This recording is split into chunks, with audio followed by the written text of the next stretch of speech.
I want to welcome you guys back to another episode of Pistons Talk Podcast presented by FanDuel. In today's post-game show, we're going to be going over Game 3, Pistons versus Cavs, Eastern Conference semifinals, and why the Detroit Pistons did eventually fall to the Cavs after scrapping back, being down 17 points in the second half. So let's kind of get into this show. Let's start with the first quarter with the Detroit Pistons in this one. Pistons did force a lot of turnovers. That's kind of been just a thing they've done for three straight games in this one. Duncan Robinson was able to play the passing lanes. He did get two quick steals. Pistons did do a great job early on of drawing fouls, and they were able to take a 5-point lead after Kenny Atkinson did take a timeout. And the lead was 18-13 early on in the first quarter.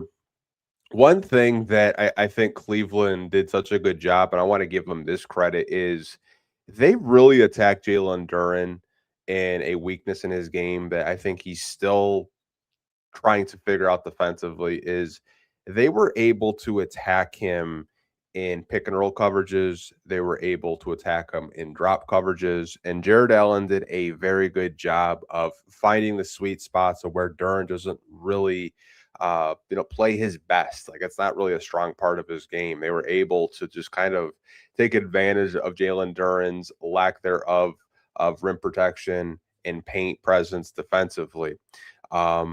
And Jared Allen was a very big part of why I felt Cleveland did win this game. Obviously, James Harden and Donovan Mitchell, the backcourt that they do have is dynamic, but I think an unsung hero for them is definitely Jared Allen and Evan Mobley as well for being able to get into the paint and just kind of take advantage of the Pistons defense early on. Had a little dust up there with Dennis Schroeder and Danish Jenkins. They were jawing at each other all night.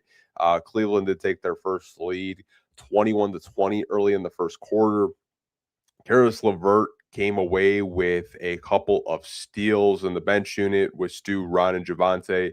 Came in very aggressive, and they were able to, keep the Pistons within range. It didn't really get out of hand until the second quarter.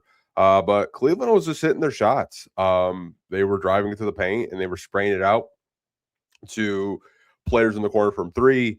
They were doing pick and roll coverages, and they dropped 32 points on the Pistons in the first quarter. So 32-30 Cavs. Going into the second quarter, the Pistons just struggled to shoot the basketball. I will say the second quarter was probably the worst quarter I've seen in this series. And it reminded me a lot very early on in the Orlando Magic series when the Pistons really couldn't generate anything decent in the half court. Detroit did get into the bonus, believe it or not, with 9 minutes and 30 seconds left in the second, but they really could not take advantage of being in the bonus. I thought it would have been a prime example for them to get to the free throw line. It wasn't for a lack of trying. The officials just really let both teams just play through contact. And at the end of the day, as a basketball fan, just taking my Pistons hat off for a second, I do respect that. But I was really surprised to see the Pistons not really, be aggressive, driving the balls into the paint, trying to, get to the free throw line.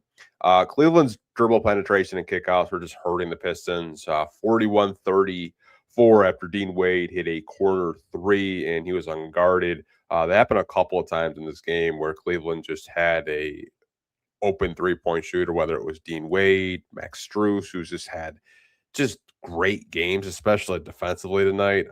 He had so many steals on Cade Cunningham, which we'll probably get into Cade Cunningham's turnovers in a little bit. But they were able to just, really generate a lot of dribble penetration in the paint and then just kick it out.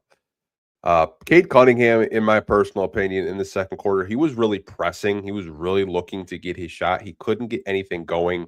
And with him pressing, he did get a foul. JB Bickerstaff decides to call it, which was an unsuccessful challenge. Sam Merrill was there for an offensive foul on Cade Cunningham, and we kind of wasted our challenge in the second quarter. There were a couple opportunities where I felt like we really could have used a challenge.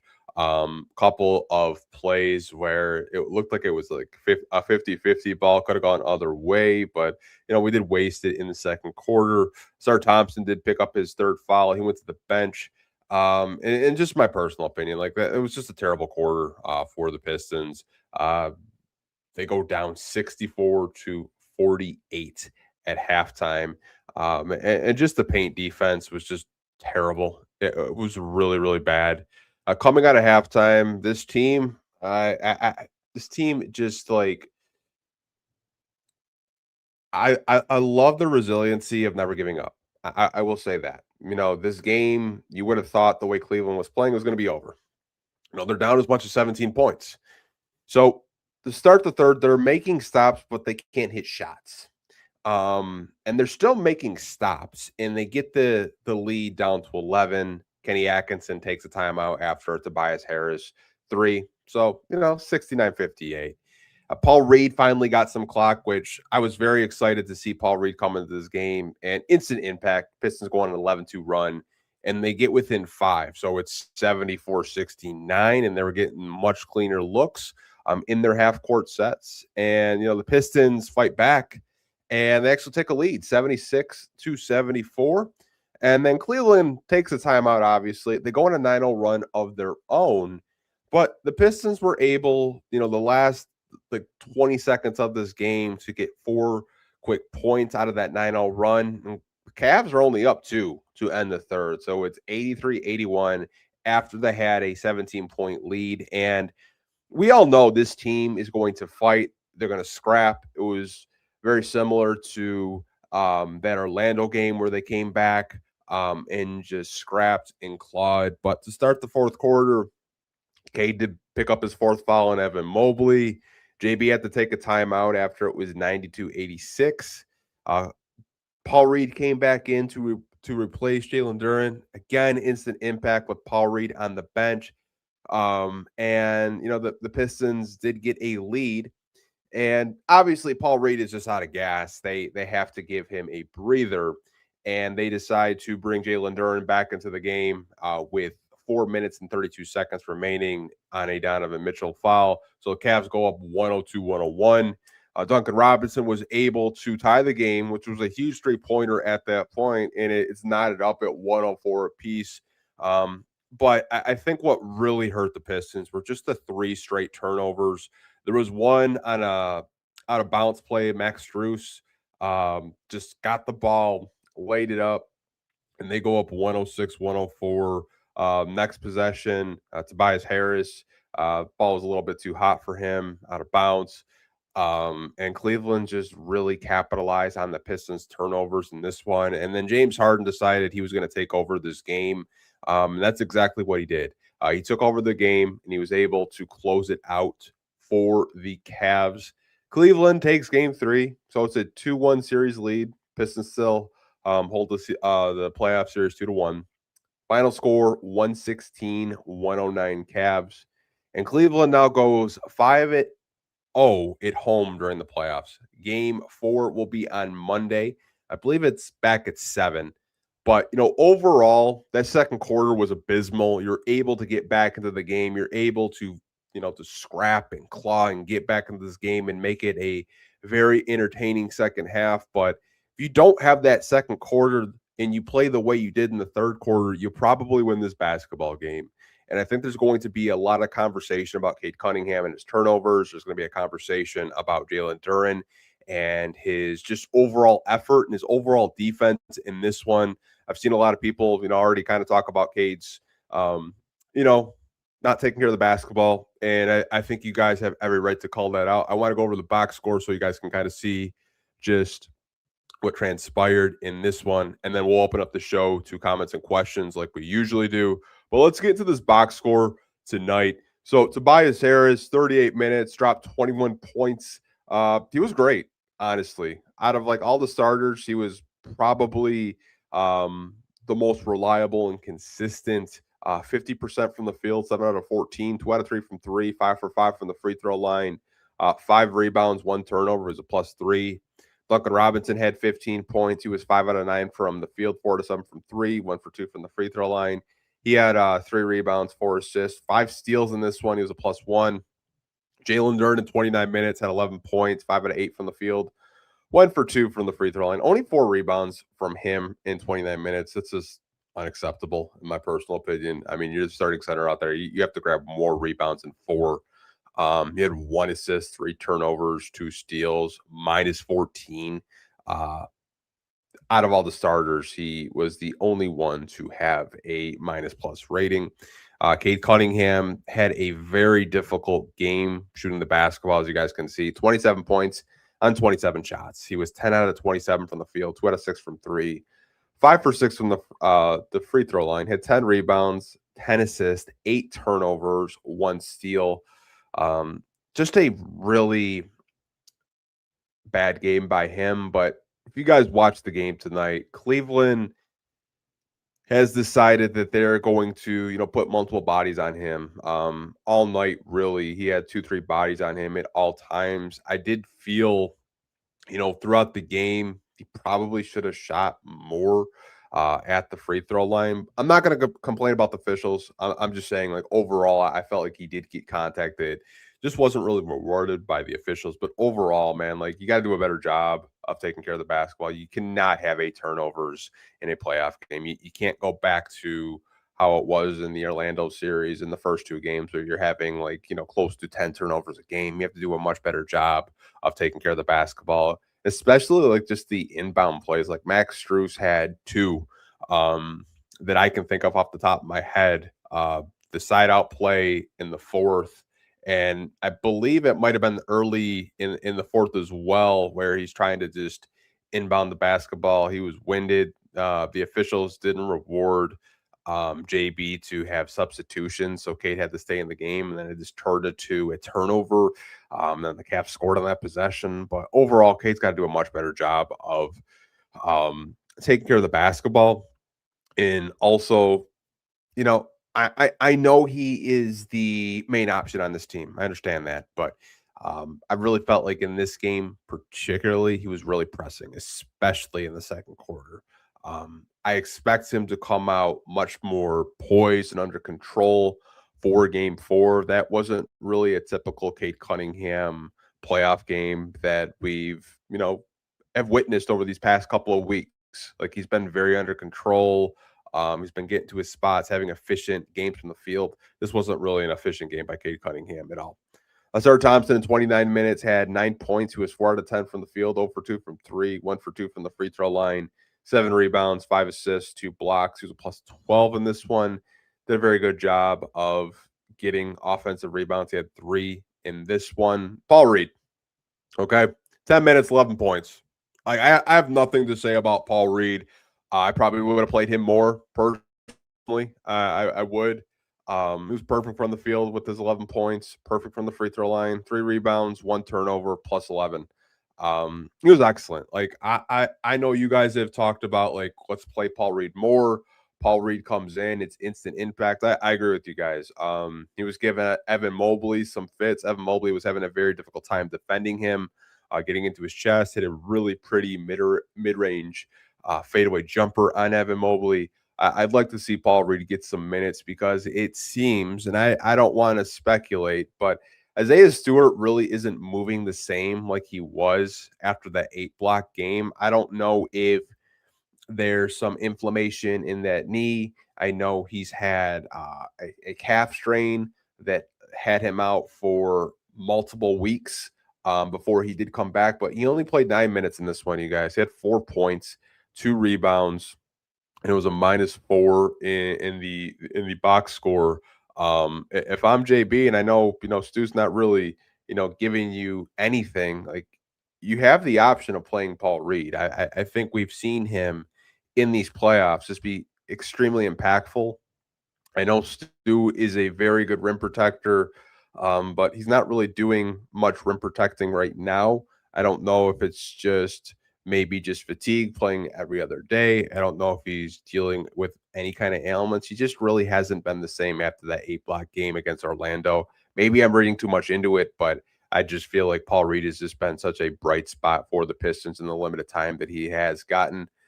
Speaking of limited time, Ron Holland had 4 minutes in this one.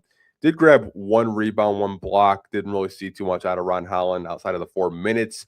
Javonte Green in 11 minutes. Did score 1 3-pointer that was really huge when the Pistons were trying to scrap back into this game. He had 2 rebounds.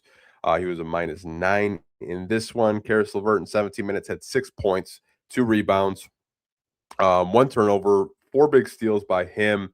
And Danish Jenkins in 18 minutes probably had his first dud of this series against Cleveland. Games 1 and game 2, he was excellent. Only had 2 points in this one, 1 rebound, 3 assists, 1 turnover. He was a -28 in the plus minus, had the worst plus minus out of anyone on the floor. And the DMP coach's decisions were guys that I don't really expect to play in the playoffs whatsoever, unless there's an injury. Tolu Smith, Marcus Sasser, Chaz Lanier. Do not expect to see those guys whatsoever. But it was just a very poor shooting night, as you guys can see. Cleveland shot 58%. If you're shooting close to 60% in a playoff game, it's going to be extremely hard to do that. Pistons shot 45% from the field. Cleveland shot 38% from three. The Pistons shot 36% from three. Pistons shot 82% from three. Cleveland only shot 64% from the line, which was kind of surprising because they're a pretty decent free throw shooting team. Rebounding, the Pistons did win that battle 40-33, and they had 17 offensive boards. So this is a game where they were just really crashing the glass hard. Cleveland only had 5. Pistons did a much better job of boxing out, not allowing Cleveland to get those offensive boards. They did have more assists in this one, 23-22, had more steals, 12-3. Cleveland did have more blocks, 7-4. Pistons did have more turnovers, 16-15. Points conceded off turnovers, 27 for the Pistons, 19 for the Cavs. Fast break points, they won that margin battle as well, 11-10. Points in the paint, 60-54. It was just a thing where that second quarter really hurt them. It really hurt them. If you don't have that second quarter, you probably win game 3. You're probably up 3-0 against Cleveland, but you have to credit them for their game plan with Cade Cunningham of putting multiple bodies on him all night. You have to credit how they decided that they were just gonna get that dribble penetration and just spray out. If the Pistons defense collapsed on their ball handlers and Donovan Mitchell and James Harden, who bounced back and had a really good game 3. But I do want to go over comments and questions for you guys that are watching, and then we'll have a chill rest of the podcast, kind of just talking about game 3, the performances of Cade Cunningham and Jalen Duren, and maybe we'll do a little bit of an outlook of game 4 of what to expect on Monday. I'm going to take a quick break, and then we will be right back, you guys.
Okay, you guys, we're back. I want to get into Q&A. This is part of the podcast where we let you guys drop comments or questions if you are watching live on YouTube right now. I want to get into a couple of comments from you guys. So I want to start with Marquez. He's always one of the first to drop a comment on these post-game shows. As far as Cade, he has to understand the situational basketball and not carelessly turn over the ball with a prime chance to go up 3-0 to game 3. I agree. I really felt like you have to tip your cap to Max Strus. I felt like he has had such an impact on this game. I'm just not talking about his defense tonight. I felt like game one, he was probably the only bright spot for Cleveland. Game two, he had an okay game, and then game three defensively, he forced two big turnovers that turned into Cleveland baskets. But you're right. Cade has to do a better job of understanding what's in front of him. I really I keep going back to the second quarter because the second quarter it just felt like nothing was falling for him. He was pressing, he was trying to get the ball in the basket, but he has to do a better job of not turning the ball over 8 times. Because you had a chance to win this game, believe it or not. You had a lead. It wasn't a game where I didn't think like they didn't have a chance to win if everything kind of bounced their way. But as the point guard and the leader of this team, you have to do a better job of making the correct reads, do a better job of trying to make yourself open and making that correct read. But overall, man, like the fact that they had a chance to win this game when they had a piss poor second quarter kind of shows you just the resilience of this team. But I agree, Kate has to do a better job of uh, picking and choosing when he wants to get to his spots and staying aggressive and taking care of the basketball. Straight up. Piston fan 11. I love Katie's our superstar, but he had three bad turnovers in a row that cost us the game. I think his fatigue, or what do you think it is? I can't speak for Cade because I'm not him. I don't know how tired he actually was, but I will agree with you. In the fourth quarter, there were just three bad turnovers that when it's a possession game and you're only down by a couple of points, you have to take care of the basketball because when you're giving the opposing team more opportunities to close you out, it's just the uphill battle. He has to do a better job of just taking care of the ball. And I really felt like this the inbound plays. Max Strus got two on him. He got two turnovers. One that he got for a basket on an out of bounds play, and another one when they're just kind of standing underneath the basket. He's got to do a better job of getting the ball to his teammates.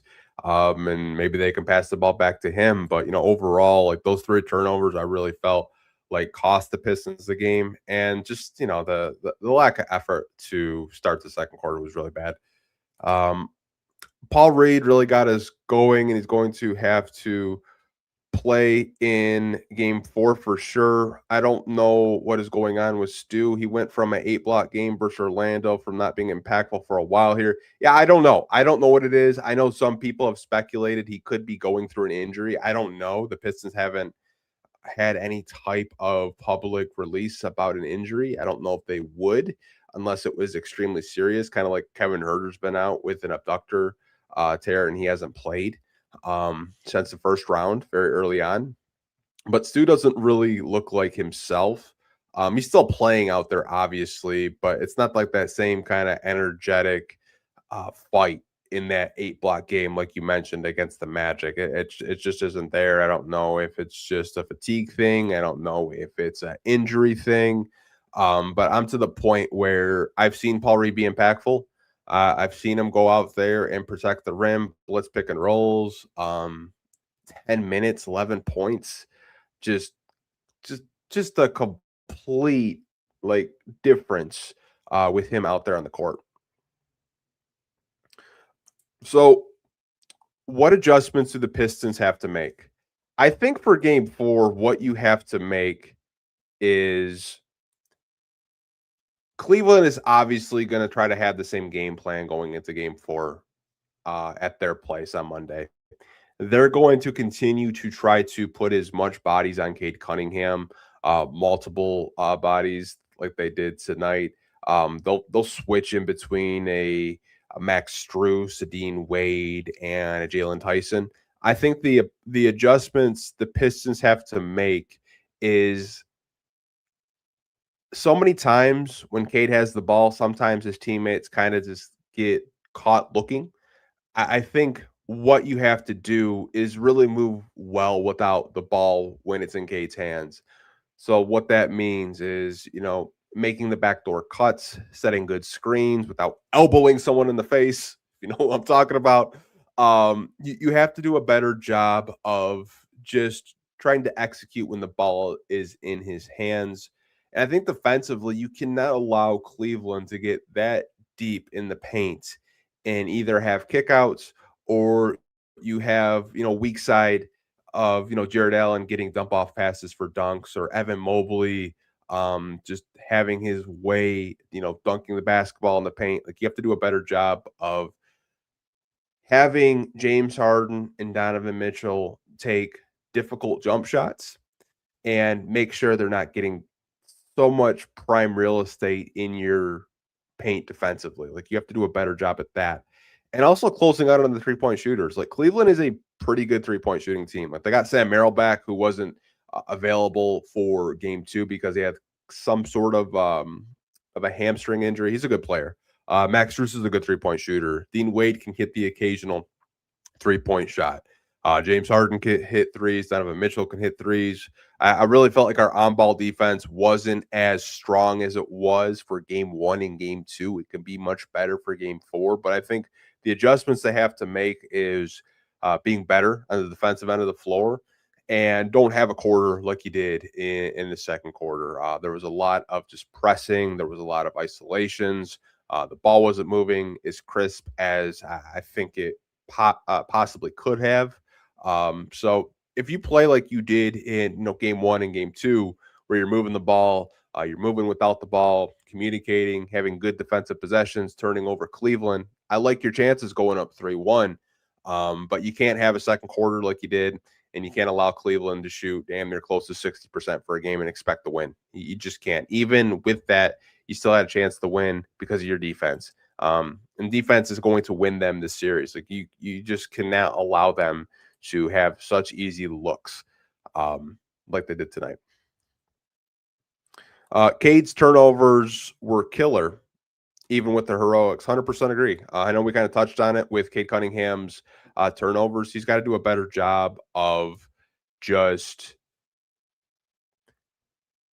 making sure if he is making a pass that it's not a crowded lane. I know some of his turnovers were mostly just him trying to, create his own shot and create his own looks. But, overall, I expect him to be much better in game 4. I don't expect him to shoot a miserable 10 out of 27 and have 8+ turnovers going into game 4. But just have to do a better job of just understanding the moment. Do want to get into a couple more questions and comments, and then we'll probably wrap up this podcast. I see Nick dropped a comment, and it says, as a Piston fan, should be happy about this game in a way. If the Cavs have to shoot 58% from the field and get more free throws and outscore you from 3 to barely win, you're in a good spot. Yeah, I mean, I think that's what's so unique about the Pistons, Nick. And I'll kind of go down this avenue. And if you guys want to kind of have like a glass half full type of perspective with game 3, when the Pistons are able to win the margin battles, when they're able to out rebound you, getting 17 offensive rebounds was huge. They're able to, just win those margin battles. When you look at the team stats, you feel pretty confidently with this team. Cleveland did shoot 58% from the field. They did get to the free throw line more than the Pistons, and they just shot a better percentage from 3. I think for game 4, I do see them being a little bit more organized defensively. I don't see them having a second quarter like they did tonight. And you were able to scrap back after being down 17 points to make it a game down the stretch. And I see, West Jr. threw in 3, drop a comment, and I kind of had the same opinion. Paul Reed should have stayed in the game. I did say that he did look gassed. He was sweating very profusely. I don't know if he was out of gas. I just said that off the top of my head. Nothing is scripted. I just say whatever comes in my mind sometimes. I don't know if Paul Reed was actually gassed. I will just say, he played 10 hard minutes for the Pistons, and they wanted to give him a rest. Personally, if you leave him in that game, is it a different outcome? I'm not entirely sure. I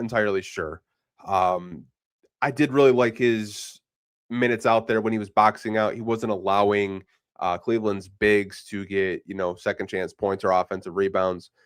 We can just kind of have the Duran Okay. The during conversation. That was probably his worst defensive game I've seen all playoffs. Like all playoffs. I did have some tweets saying like just don't put him in the game. Like, because that's where I was at.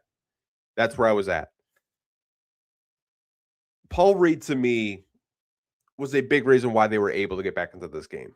Because of his impact, because of the rebounding, because of the hustle, points, crashing the glass, just being impactful. Duran just looked very lackadaisical in drop coverage. He looked very lackadaisical in pick and roll coverage with Cleveland. He just was a step slow to everything tonight. I don't really know what's going on with him. I really don't. He just doesn't really look like the same Jalen Duran that we saw in the regular season. And obviously that is to be expected when teams are game planning for you. Teams are game planning for every player on this roster during the NBA playoffs. Jalen Duran just hasn't really stepped up. He had one good game against the Magic, game 7, where he had a double-double. Paul Reed to me, I think is just more of a playoff riser right now. Reed just plays his ass off, and I think that's why so many of us are like, why doesn't he play more minutes? Why is he only playing when we're down 15 at the half? Why not play him more? Especially if Isaiah Stewart isn't 100% healthy. We don't know if he's not, but it kind of seems like he's not. Ever since that 8-block game, he really hasn't been the same in my eyes anyways. I know you guys brought it up as well. Reed probably should have closed the game. 100% should have. It was a JB Bickerstaff rotation thing. I don't know if he explained that in the press conference with the media. I would have liked to see Paul Reed get more than 10 minutes in this game. It's kind of a shame you didn't get to see him until the third quarter, especially after you're playing really bad in the second. But, overall, Duran has to step up his game. He really has to step up his game. It's a contract year, too. It's a contract year. You're his agent. You're going into, negotiations this summer. These playoffs are not good for a player that wants to get paid. It's just not. I like Jalen Duran. I do. I think he's a good player. But these playoffs have been a very tough watch if you're a Jalen Duran supporter and a Jalen Duran fan. But, overall, I do think that the Pistons will play better in game 4. I think the adjustments that they can make is just, being more intentional with their sets and half-court settings, making sure that they're, moving off the ball when the ball is in Cade's hands and not just being so stand still. But, yeah, man, you can't win them all, but you do like the effort to fight back after being down 17 points. But, again, the Pistons do lose this one, 116-109 to Cleveland. They still lead the series 2-1 in the Eastern Conference semifinals. Game 4 will be on Monday. I believe we're going back to 7 o'clock for that game. I don't have the schedule pull up in front of me right now, but that will be the next game. The odds with this game were having the Pistons as actual underdogs. First time I've seen that. Pistons were a 4.5-point underdog in this game on FanDuel. And the Cavs were a 4.5-point favorite. But if you kind of say, like, they were 4-0 at home versus the Raptors. Now they're 5-0 at home. So we'll see if the Pistons can snap Cleveland's home playoff 5-game winning streak to go up 3-1, or the series goes to 2-2. Appreciate you guys watching for the past 30 minutes or so.